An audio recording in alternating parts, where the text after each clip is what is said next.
E até aproveitando a presença aí de Lucas Reis, presidente da BMP, obrigado, Lucas, aí pelo prestígio de estar aqui com a gente. Vou estender, então, essa amizade para todos vocês. Fiquem à vontade para também participar, fazer perguntas, porque assim, a gente está realmente com dois profissionais aqui extremamente tarimbados e o mais legal, excelentes contadores de história, né? Porque falar dos jingles é falar também... Tem algum outro microfone para rodar aí? Claro. Porque senão a gente fica igual o carioca, que Já liga para tem- feijoada já e não tem- dá endereço. Já tem uma pergunta ali, ó. Mas quando a gente pede para fazer pergunta, o difícil é alguém fazer a primeira pergunta. Exatamente. Então eu vou fazer. Então vamos para a segunda. Quando eu entrei na faculdade, o pessoal falava que o rádio está perdendo espaço por conta dos streams. E agora com inteligência artificial generativa, de novo, não vai ter mais espaço para produtora de áudio, porque tem a ferramenta. E aí eu queria ouvir de vocês, porque eu acho que é o contrário. Eu acho que os streamings, o fato de rádio web, aumentou a importância do conteúdo publicitário em áudio. E pelo que eu já conversei, a gente fez até um encontro que a Aline Braut te consultou, Momó. Pelo que eu estou entendendo, toda essa tecnologia está servindo para aprimorar e acelerar a produção de áudio, não para substituir o profissional. E a minha pergunta é justamente essa. Assim, esse cenário faz sentido? Streaming e rádio web amplia mercado e que a IA vem para facilitar o trabalho do profissional e não para substituir? O meu pensamento está alinhado com o seu. Eu acho que aumentou, eu acho que não tirou espaço da gente. Nem a IA está tirando espaço, eu acho que a IA está vindo como uma ferramenta que está ajudando a você ter mais possibilidades, mas a postura da Sagaz é não tirar emprego de ninguém. Eu não quero tirar emprego de locutor. A gente nunca usou a IA para fazer locução, para não pagar um locutor. A gente usa um IA que é bastante interessante, que você grava a sua voz falando a locução, eu contrato um ator ou uma atriz que tem uma interpretação maravilhosa. Mas, por exemplo, ela já está com uma propaganda no ar. Então, para não ficar duas propagandas com a voz da mesma atriz, eu tenho um IA que eu tenho vários timbres de pessoas diferentes e eu uso a voz dela com a interpretação dela, só muda o timbre e parece que é completamente outra pessoa falando.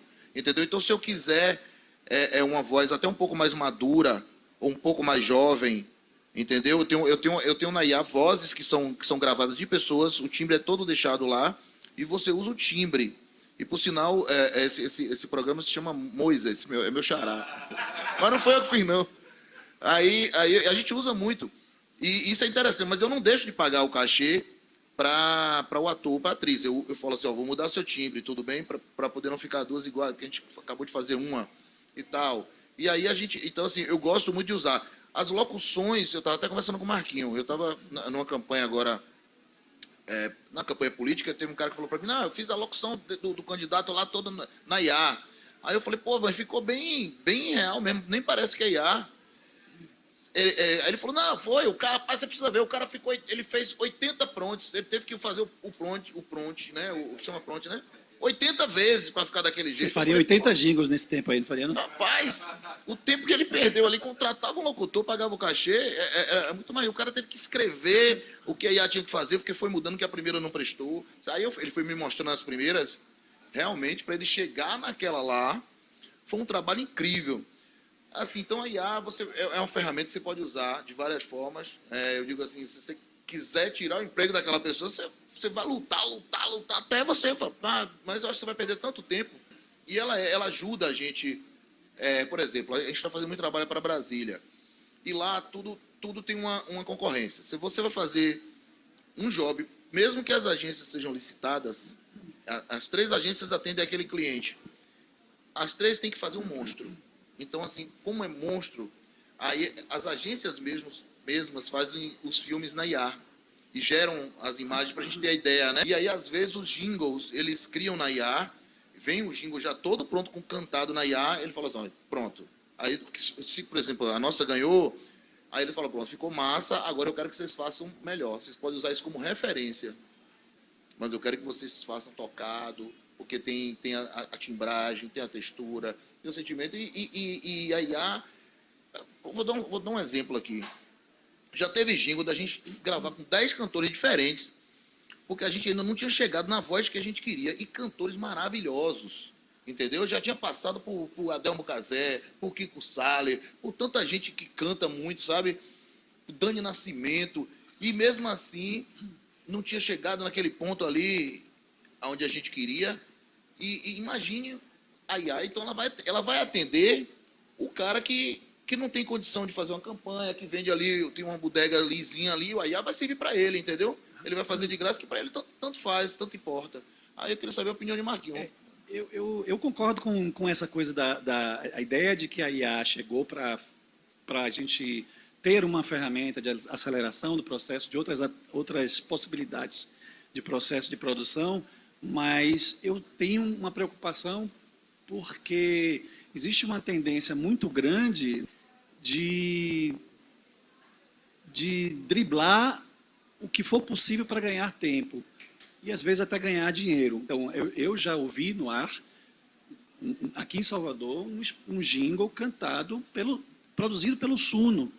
Suno é uma plataforma de música generativa, onde você entra com a letra, várias possibilidades. Agora, essa atualização, você pode subir um playback e ele gera uma melodia com um cantor para aquele playback que você subiu. Você fez o upload.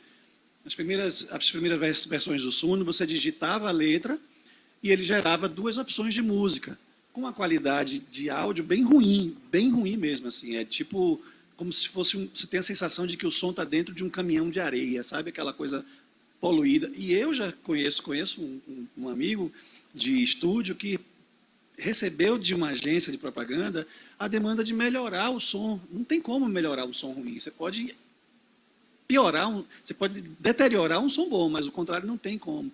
Então existe essa preocupação minha, pelo menos assim, de a gente precisa fazer alguma coisa para se preservar, porque a campanha passada eu tive um jogo de cintura no sentido de driblar uma proposta de veiculação de um jingle feito pela IA.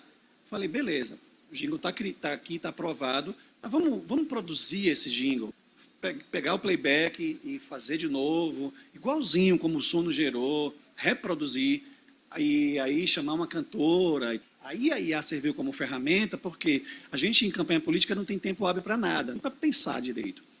E aí eu tinha a voz que estava deteriorada, porque o Suno entrega uma voz ruim, um som ruim. Eu usei o xará dele para tirar a voz do Suno, e essa voz do Suno eu joguei numa IA chamada Audimi, que é uma plataforma que você tem vários cantores maravilhosos com uma qualidade top de som, de resolução.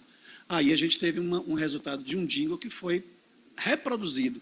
Mas se eu não tivesse esse jogo de cintura, eu estava alimentando um mercado que acha que pode trocar o compositor, o especialista, pela sensação de estar sendo um produtor, sendo um compositor, porque na verdade é uma ilusão. Fora a discussão que está apenas no começo sobre direitos autorais da IA. Era essa a pergunta que eu ia fazer na sequência. Eu vi uma fofoca contando que o Suno já está recebendo vários processos. A Universal.